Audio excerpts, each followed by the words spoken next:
Welcome back, Craig. How you doing, Craig? That's great, Craig. Well, welcome back, everyone, to the Believe Me If You Don't podcast, where we've been actually consistent for the past, I believe, like 3-4 weeks. It's been good. I actually wanted to hop on and do episodes for the past few weeks.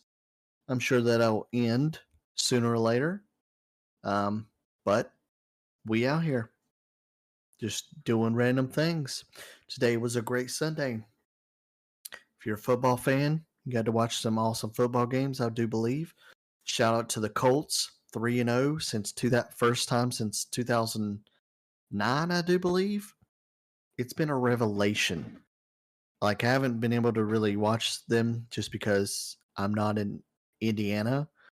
And I'm sure they don't have many primetime games, unlike the wonderful Dallas Cowboys, who are 1-2 right now. Shout out to America's team. No wonder America is doing really good in the world because we have a wonderful team to represent us and everything. So shout out to them. I'm a Tim the Tapman fan, and I can't wait for you to stream and collect hundreds of dollars due to people roasting you because you are a delusional Cowboys fan. It's great, good times. But yeah, the Colts doing great. Jonathan Taylor running rampant. Shout out to him in my fantasy league. And Daniel Jones, I bashed this man so much to my, friend, Black Hammer, because he was terrible with the Giants. And I don't think he is, one of the best quarterbacks in the league by any means. However, finally he has a decent O-line that can protect him, and he's doing his thing. So that's great. I look forward to them hopefully having a decent rest of the year. I'm sure they will come down to earth. Everybody needs to be humbled in the sports world. So, but it'd be wonderful if some of my parlays would hit, just the one time, like, one thing off, like hop, skip, rock away from winning some actual money, and people just decide to fall off and not do their job. So it's great.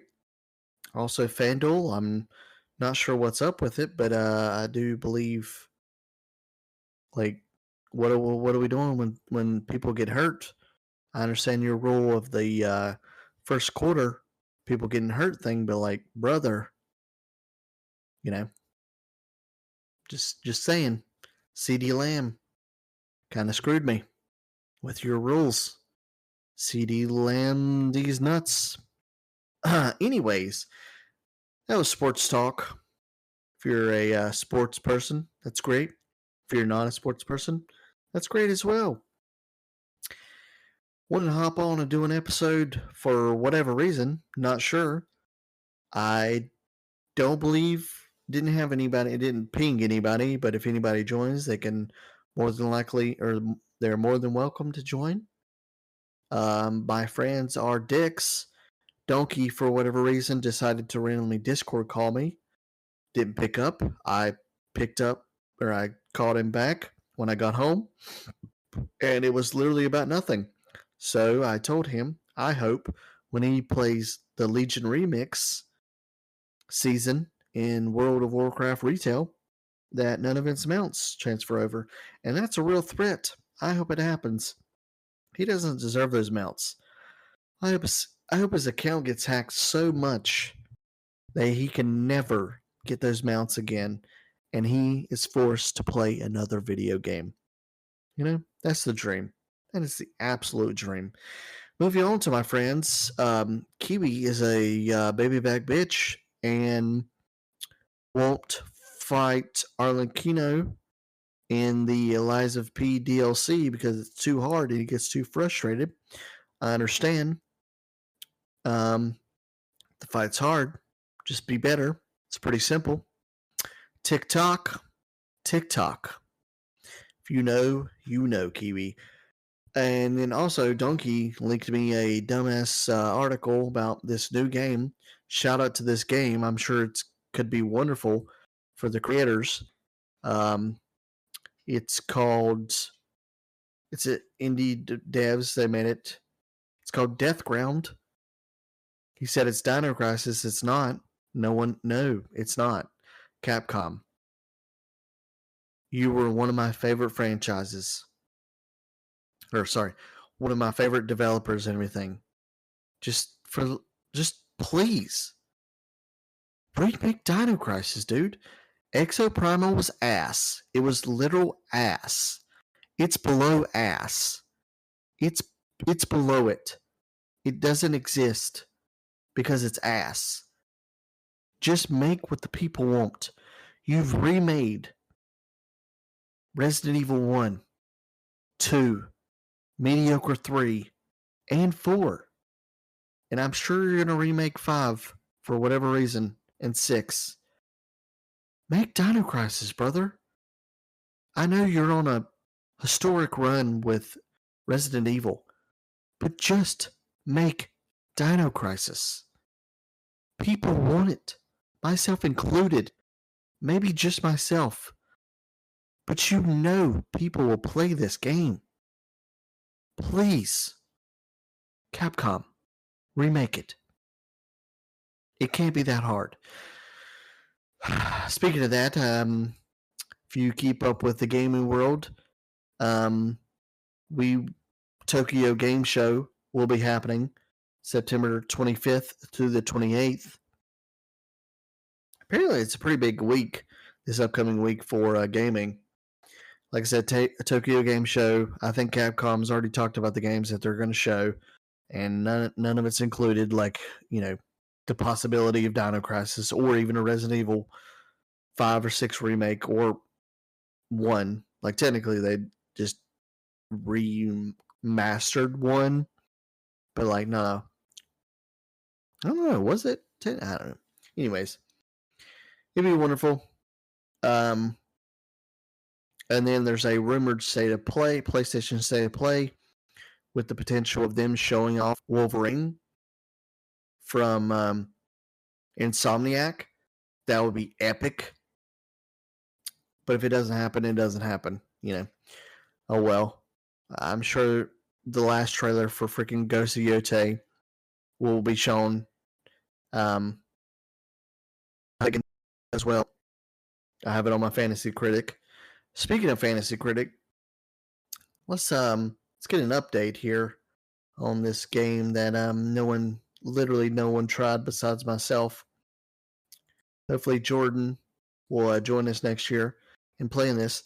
So, currently in last place with 53 points, we have Kiwi. And I don't think he's going to get very many other points. Sitting in third place is Matt, or Donkey's brother. He'll get some. He's got a few more games to come out with Outer Worlds 2. I don't know if Wolf Among Us 2 is coming out. I hope Dispatch does well. And then, surprisingly, in second place, this man tried his hardest to suck. And he is sitting at 60 points. Because he tried Grand Theft Auto 6, obviously got delayed. Wolverine is still on his thing, but I believe if it is shown at the State of Play, it will have a 2026 release date. Half-Life, like, what the cock? No, that's not coming out, brother. Requiem for Resident Evil obviously got pushed. Liza P. Overture got 15 points. That's great. He had Star Wars Knights of the Old Republic. This thing has been trying to be remade for the past, probably 10 years. Obviously not going to work. And of course, this man, because like many others, picked Hollow Knight Silksong because they didn't think it was going to come out. And he So far on Fantasy Critic, it has a 92 and it got him 24 points, which is hard carrying him. And of course, me first place, 121 points because I actually tried. I still got 2 games to come out, Legends, ZA, and Goseyote. I imagine both of those will both be in the 80s. So, yeah. I killed in this because my friends are dumb, didn't take it seriously. Hopefully Jordan plays with us next year and we'll actually try. Whoever actually gets GTA 6, I'm sure will have the biggest advantage. So, but yeah, shout out to Donkey for actually trying to not try, but yet he's in second place. So, like I said, you got for this week the Tokyo Game Show, Rumors State of Play. I don't know what this Koji brand Beyond the Strand is. Xbox GGS broadcast. I don't know what they'll show. Silent Hill F releases September 25th, and if I'm not mistaken, see, I think there may already be some reviews out there, like early on, obviously. If I could spell. Oh, wait, Silent Hill, right? No, what the heck is it? Is it not released yet? Technically.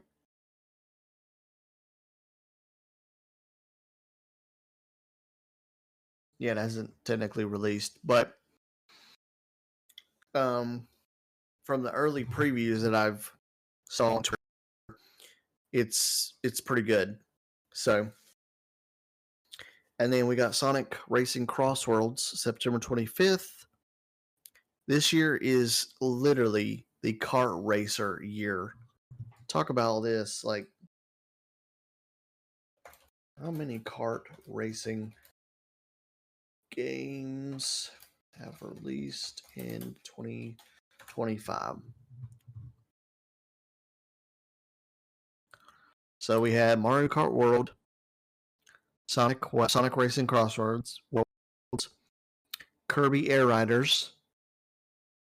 I know there was some other ones, like some stupid Garfield one, I'm pretty sure.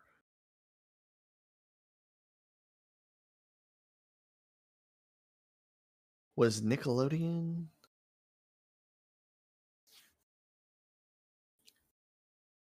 I don't know. It seems like there's a lot of kart racers this year, which is good, I guess you could say, if you're a fan of those. Sonic one looks cool. Highly doubt I'll play it, but we out here. Shout out to Sonic doing great things. And then we got Hades 2 releasing the 25th.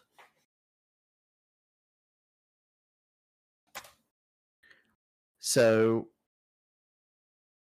I guess this is like 1.0 release because obviously it released earlier this year, I think, on early access, and then they just shadow drop just like Silksong did. In the same month, we got Silksong and we're getting Hades 2 1.0. That is insane. Out of the two, I'm probably more curious about Hades 2, and I would like to play Hades 1, because Jordan he really likes it, and I think it kind of fits my vibe because of the mythology. I wouldn't say I'm a huge roguelite or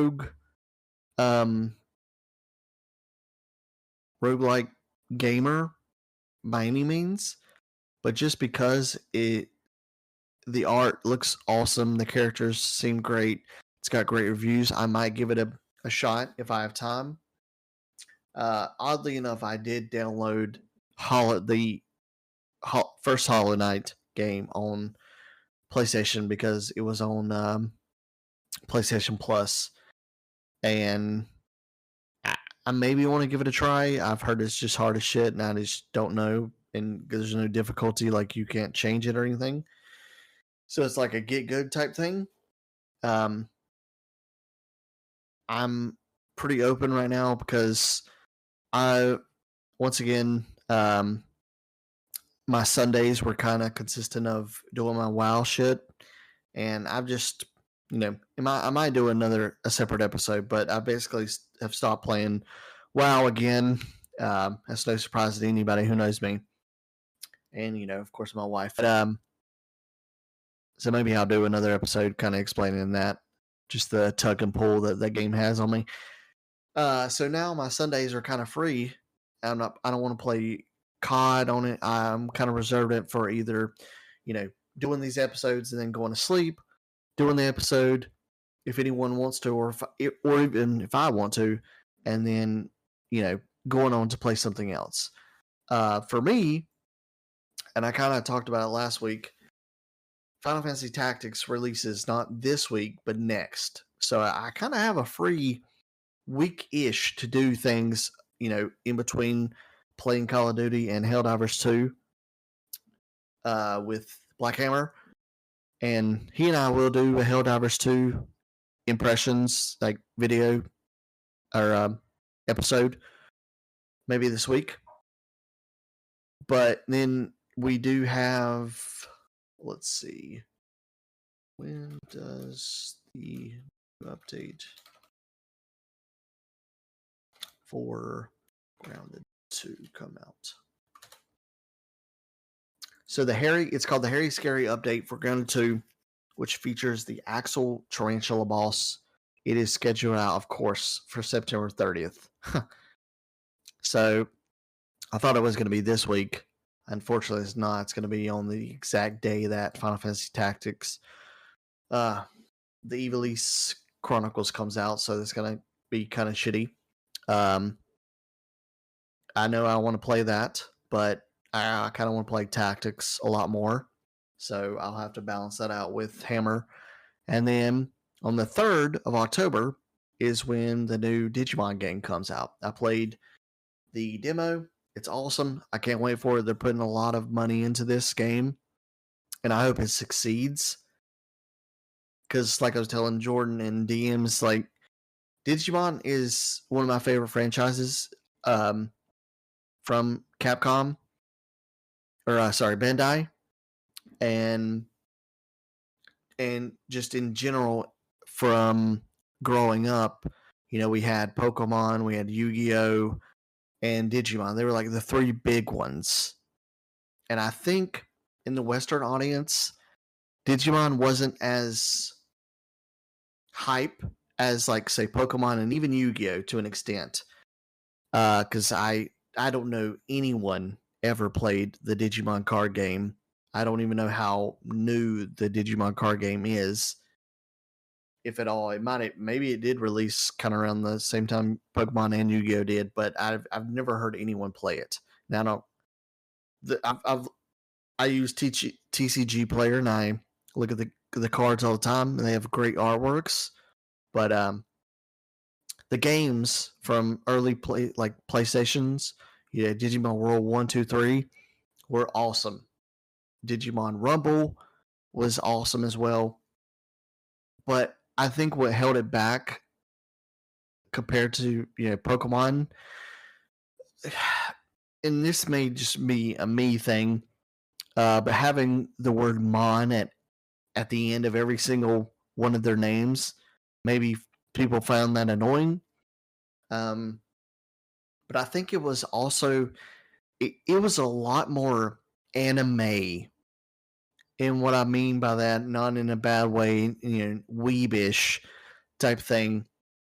But it was very Japanese based, and that's stupid to say, obviously, because I know Pokemon and so is Yu-Gi-Oh. But it's just on a different level compared to those two. So I don't think the Western audiences cared for it as much. I liked it. The movies are epic, but also the character growth of them, because they actually grow up, unlike Ash did. Now, you had Yami for Yu-Gi-Oh. He technically didn't, but he like you just go back in time and stuff like that. I don't think Yugi actually. Maybe he did a little, but not to the extent of Digimon because they had like a whole full-on thing.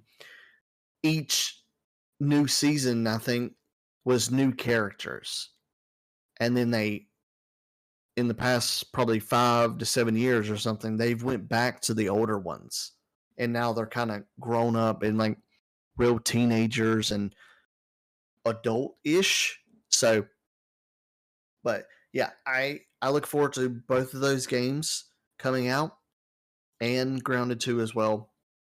I'm going to be hella busy for October, unfortunately, but I really want to push through Final Fantasy Tactics and Digimon. And then we got Pokemon coming up in middle of October. So for me, I don't think really anything else is happening in November or December. So those will probably be my 3 main games. Obviously, we'll have a new COD for in November. It's whatever. But yeah, I want to play Hades. I want to play Hollow Knight. It's just finding time because of how difficult they are, which would drive me. You know, the hardest game I've ever played was like Sekiro and Elden Ring. But at that time, I had more time to play, so I could get frustrated and spend a lot more time playing them and just going through the shit. So, but we'll see. Like I said, I got this whole week coming up. Maybe I start Hollow Knight. The good thing is Silksong is actually on Game Pass for anyone who wants to try it out. It's doing well on Metacritic. You know, it's this year is stacked, and I don't think anyone expected this year to be this stacked in terms of the game of the year's options, with GTA basically overshadowing everything. And now it's finally been kicked out. Everybody was. Luckily, we've gotten some great ones with, my favorite game of the year nominee, Claire Obscure, still doing well on Fantasy Critic and Metacritic, but so is Silksong now. And I know this is a sequel that people have been waiting for literally every day for it to be announced and shown back up and everything like that for 7 years. So it's going to compete for sure. I'm just not sure because of the audience it draws compared to what Claire Obscure did of, a bigger audience. But like Jordan said to me the other day, and I kind of agreed with him as well. His game of the year is still Claire, but he would not be upset one bit if Silksong wins. And as much as I want Claire Obscure to win, I can fully understand why Silksong has the potential to win, because the amount of love that has went into this game and these devs that did it. Because we talk about Claire Obscure only having close to 30 developers, being a small team, release them for $50, releasing on Game Pass. You have Team Cherry, who developed Hollow Knight and Hollow Knight Silksong. It's 3 dudes. Like, it's just 3 people. And also, it's $20. They were just like, they did it in an epic ass way. They, kind of shadow dropped it where nobody got to review it early, which allowed it to take over. Anyone who wanted to play it showed up that day and got to start playing it. Nobody got to play it early. So, and it being $20 is awesome for the amount of content it seems to have. Honestly, I think you could put more hours into it than clear obscure. Now that maybe the difficulty may be a factor of why it's taking some people so long, but that's the point of this game, this genre. Um, that's kind of baked into it. So I don't think that should take anything away from the actual score and whatnot. So Jordan and I will probably do an episode on Hollow Knight Silksong. He kind of wants me to play it. I'm just not sure when I'll get around to it, and I want his thoughts to be kind of fresh-ish. I know he can remember anything, but I'd rather him be, have his thoughts, and maybe we do like a non-spoilery type thing, and just get his initial ones, and then maybe when I and hopefully Kiwi plays it. I don't know if Kiwi will help me get through that type of game because of how frustrating it can be. We can get him on there. So, but those are just kind of what's happening, upcoming. September, is ending strong. I hope all these games are doing great things for the industry, and it's kind of proving the AAA companies, maybe they need to go back to the drawing board and change some shit up because we need to reward all gamers, anyone and everyone. And, I think Team Cherry, Sandfall, and Supergiant for Hades 2, they're doing some great things. So, I actually did just finish a smaller game called Sword of the Sea on PlayStation 5.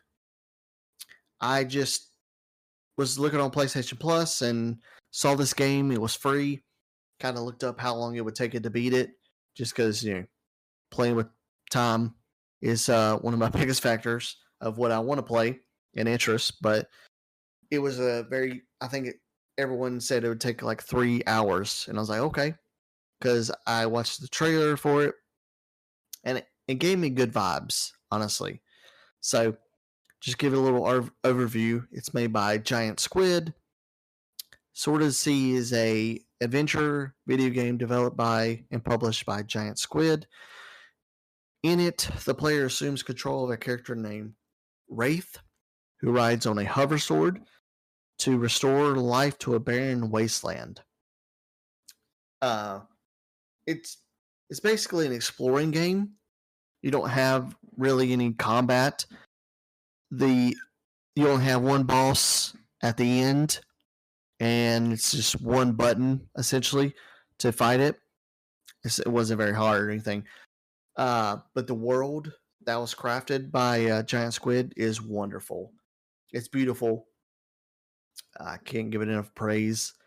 And the music, the ambiance is awesome. And it's something I typically wouldn't, try and go after just because of there's no real combat. However, I think it fits this style game. And if you just want a kick-ass world to kind of explore, and I definitely recommend it if you got especially PlayStation Plus. So I think it's $30 on Steam. I think that's a little bit overpriced for it, but if you have PlayStation, definitely check it out. So let's see. But yeah, really just wanted to do an episode talking about what's going on again. Like I said, I'll probably do a separate episode about WoW for me. And then in the back of my mind, I want to do a Helldivers 2 impressions video or episode with Black Hammer, Silksong episode with Jordan. And then whenever I beat Tactics and Digimon, I will absolutely do my own review videos on those. Or I don't know why I keep saying videos, because I technically put out a video on YouTube episode. I highly doubt either Jordan or Kiwi plays those games, so it'll just be me. So yeah, go ahead and end it there. Thank you for anyone who does listen.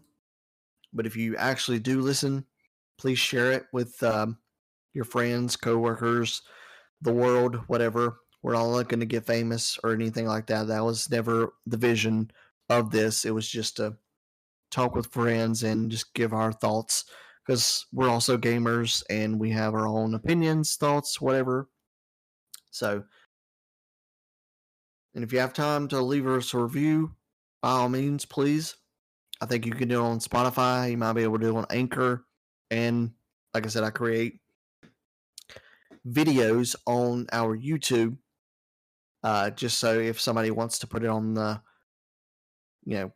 iPad or something, it just, you can do it that way instead of listening on Spotify. But, and I don't care if you tell us we suck. It's whatever. Obviously, we know that this isn't a big thing. So, but it would be pretty cool to finally get a comment of an actual human giving us a review and stuff, and I can respond and whatnot. So, but I will go ahead and end it there. Remember, you're awesome. Stay awesome. Be awesome.